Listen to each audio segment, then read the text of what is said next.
Est-ce que pour toi, c'est important qu'on dise de toi que tu es une personne de confiance, une personne sur qui on peut compter, qui est responsable, qui est la personne de la situation? Peut-être tu es un bon chef, une bonne chef, qui t'a parfois un petit peu imposé ta volonté parce que tu sais que tu as raison. Est-ce que pour toi, ta réputation compte?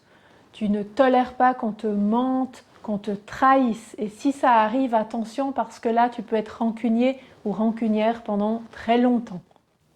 Tu as parfois de la peine à faire confiance aux personnes du sexe opposé. Un peu peur qu'elles te manipulent ou qu'elles profitent de toi si tu montres tes vulnérabilités. Et c'est pourquoi tu auras des fois de la peine à t'engager, de peur justement de souffrir, de te faire manipuler et de souffrir d'une séparation. En amour, tu peux penser que si l'autre cherche à te faire plaisir, c'est qu'il t'aime et que la possessivité dans une relation amoureuse est vraiment une preuve d'amour. Et si tu te reconnais là-dedans, c'est que peut-être la blessure de trahison te concerne. Donc écoute bien ce qui va suivre. La blessure de trahison apparaît entre l'âge de 2 et 4 ans avec le parent du sexe opposé et elle cache une blessure d'abandon. Peut-être que l'enfant que tu as été très déçu par les mensonges, les promesses non tenues, l'irresponsabilité de son parent de sexe opposé.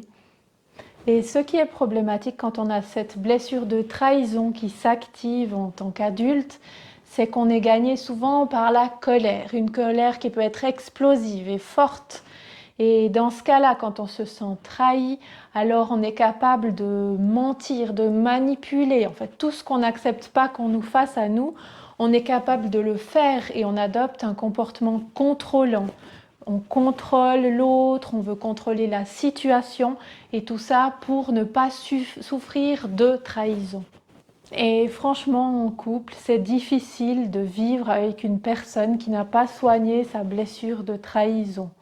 Et c'est pour ça que si toi tu t'es reconnu, je t'encourage vraiment à voir ce que tu peux faire pour t'en libérer, pour apprendre à faire confiance à l'autre, pour apprendre à voir que toi aussi tu as des vulnérabilités, à voir que toi aussi tu as une responsabilité quand une relation ne se passe pas exactement comme tu l'espères.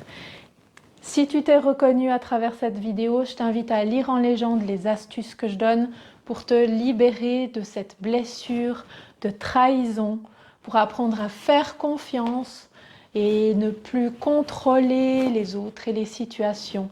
Tu verras que toi, ça va aussi te faire un bien fou. Tu seras beaucoup plus serein quand tu auras appris à faire confiance à l'autre. Et en tant qu'hypersensible, il est fort probable que toi aussi tu aies attiré à toi quelqu'un qui avait cette blessure de trahison.